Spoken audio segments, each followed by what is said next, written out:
بالله من الشيطان الرجيم. بسم الله الرحمن الرحيم. هو الذي جعل لكم الأرض ذلولا فامشوا في مناكبها وكلوا من رزقه وإليه النشور.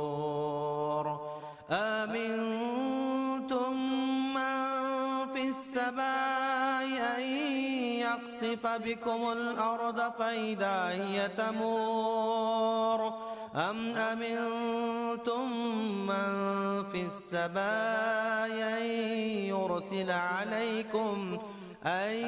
يرسل عليكم حاصبا فستعلمون كيف نذير. السلام علیکم ورحمۃ اللہ وبرکاتہ.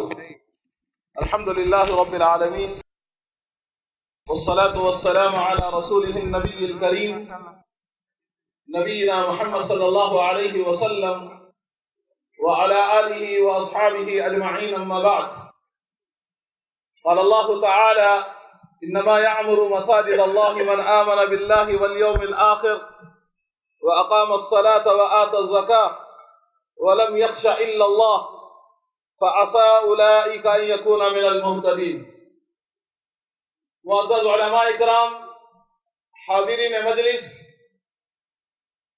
آج کی اس اجلاس میں مجھے جو موضوع دیا گیا ہے، ہندوستان میں مساجد کا تحفظ اور مسائل اور تدابیر، اور اس کے ساتھ ساتھ تاثرات بھی پیش کرنا ہے مجھے صرف 5 منٹ میں.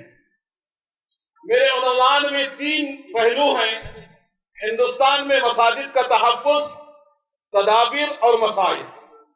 ظاہر بات ہے 5 منٹ میں میں پیش نہیں کر سکتا، اور بہت سارے علماء کرام بھی موجود ہیں. میں مختلف چیدہ باتیں آپ کے سامنے رکھنا چاہتا ہوں. ہندوستان میں مساجد کا تحفظ ہندوستانی مسلمانوں کے لیے سب سے اہم اور ضروری بات یہ ہے کہ اللہ کے گھروں کو آباد کرنے کی کوشش کریں. جہاں مسلمان مسجد بناتا ہے، اگر مسلمان مسجد بنانے کے بعد مسجد میں نماز پڑھنے نہیں آتا، وہ مسجد ویران ہو جاتی ہے. اور جب مسجد ویران ہو جاتی ہے تو ظاہر بات ہے ہندوستان میں بہت ساری مساجد ایسے ہیں جہاں غیر مسلموں نے اپنے قبضے میں لے لیا.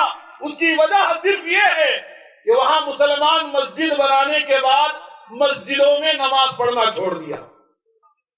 میرے بزرگ دوستو، اللہ کے نبی محمد صلی اللہ علیہ وسلم کی پیشن گوئی آپ کو معلوم ہونا چاہیے. مساجدہم عامرہ، مسجدیں تو بڑی عالیشان بنائیں گے لیکن وہ ہدایت اور نور سے اور رہنمائی سے خالی ہو جائیں گے. آج کے اس دور میں غور کریں گے تو یہ بات معلوم ہوگی کہ مسلمان عالیشان مسجدیں بنا رہے ہیں. جیسا کہ علامہ اقبال نے کہا، مسجد تو بنا دی چھپر نے، ایمان کی حرارت والوں نے، من اپنا پرانا پاپی ہے، برسوں میں نمازی بن نہ سکے.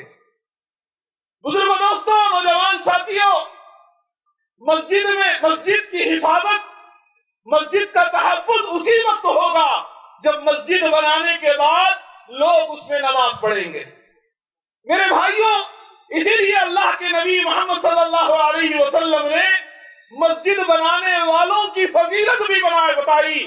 جو مسجد بناتا ہے اللہ رب العالمین اس کے لیے جنت میں گھر بناتا ہے.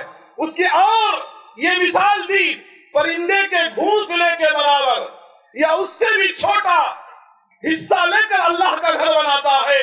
اللہ کے نبی صلی اللہ علیہ وسلم نے فرمایا اللہ رب العالمین اس کے لیے جنت میں گھر بنائے گا. اور مسجد کی طرف آنے والے کے لیے اللہ کے نبی صلی اللہ علیہ وسلم نے فرمایا وہ اللہ کی ضمانت میں آ جاتا ہے. ابن حبان نے اس کی وضاحت کرتے ہوئے فرمایا اگر وہ زندہ رہا تو رزقا، اللہ رزق دے گا، اگر وہ مر گیا تو جنت میں سیدھا جائے گا.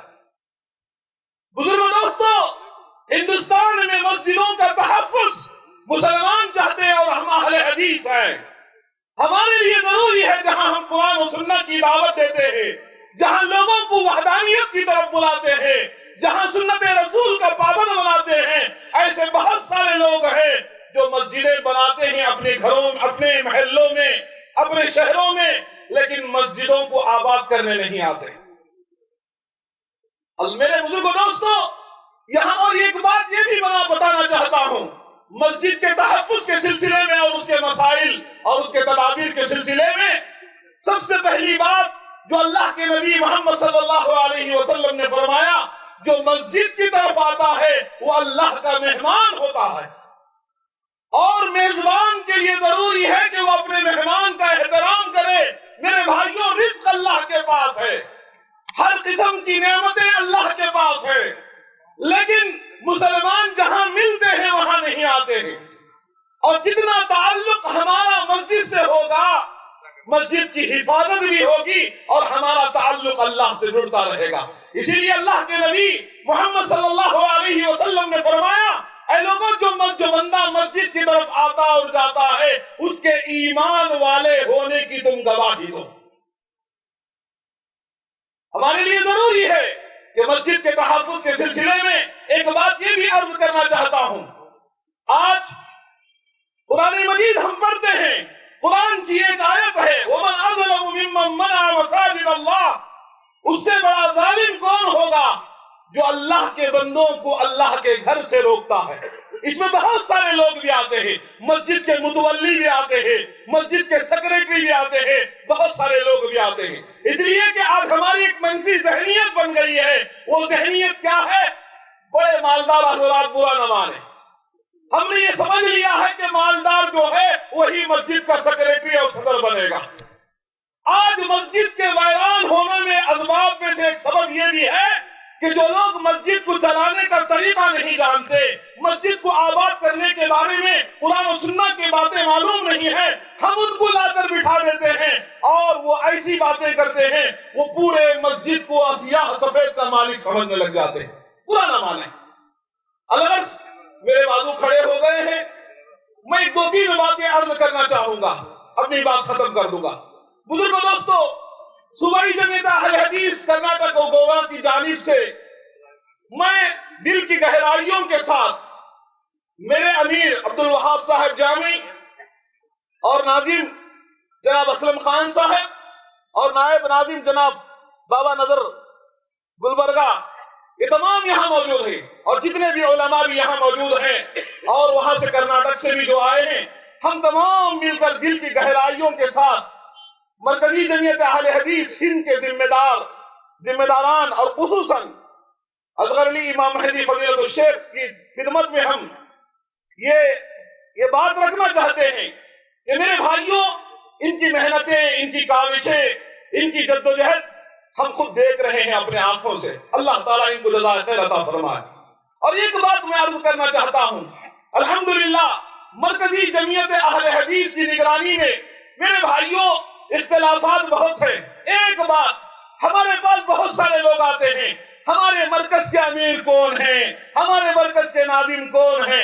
اللہ کی قسم، ایک اہل حدیث ہو اس کو اس کے امیر کی اطاعت کے بارے میں پتا ہے۔ سب کو لوگ کہتے ہوئے پھرتے ہیں، بیعت کے بارے میں بات کرتے ہیں، امارت کے بارے میں بات کرتے ہیں اور بڑی بڑی باتیں کرتے ہیں، اور کچھ لوگ ایسے بھی ہوتے ہیں جو مسجد جماعت اہل حدیث کا نام لیتے ہیں، لینے کے بعد جو ہے جب اللہ رب العالمین ترقی دے دیتا ہے تو جماعت اہل حدیث کو نیگلیکٹ کرنے لگ جاتے ہیں۔ اہل حدیث وہ ہوتا ہے، کچھ بھی ہو جائے جماعت اور جمعیت کی فلاح اور بہبودی کے بارے میں وہ سوچتا ہے۔ اور میں یہ بات کہنا چاہوں گا، آج جتنے اہل حدیث یہاں بیٹھے ہیں ان سب کو پتا ہو جانا چاہیے کہ ہماری مرکزیت کے امیر حافظ یحییٰ صاحب اور ہماری مرکزیت کے ناظم فضیلت الشیخ اصغر علی امام مہدی ہیں۔ یہ باتیں یاد رکھے، بہت سارے لوگ بار بار کہتے ہیں۔ میں آخر میں اللہ رب العالمین سے دعا کرتا ہوں کہ اللہ رب العالمین اس کانفرنس کو کامیاب عطا فرمائے، اور خصوصاً اس موقع پر ایک درخواست بھی کرنا چاہتا ہوں۔ ہمارے ناظم جناب اسلم خان صاحب جب دلی پہنچے تو بہت بیمار ہو گئے ہیں، اور انہوں نے ابھی بیماری کی وجہ سے جو ہے کمرے میں بھی پہنچ گئے ہیں۔ میں تمام اہل جماعت سے درخواست کرتا ہوں ان کی صحت کے لیے دعا فرمائے، اللہ تعالیٰ انہیں صحت عافیت عطا فرمائے۔ پھر میں دوبارہ دل کی گہرائیوں کے ساتھ کرناٹک کے تمام ذمہ داروں کی جانب سے آپ تمام کی خدمت میں حدیہ تشکر پیش کرتا ہوں۔ السلام علیکم ورحمۃ اللہ۔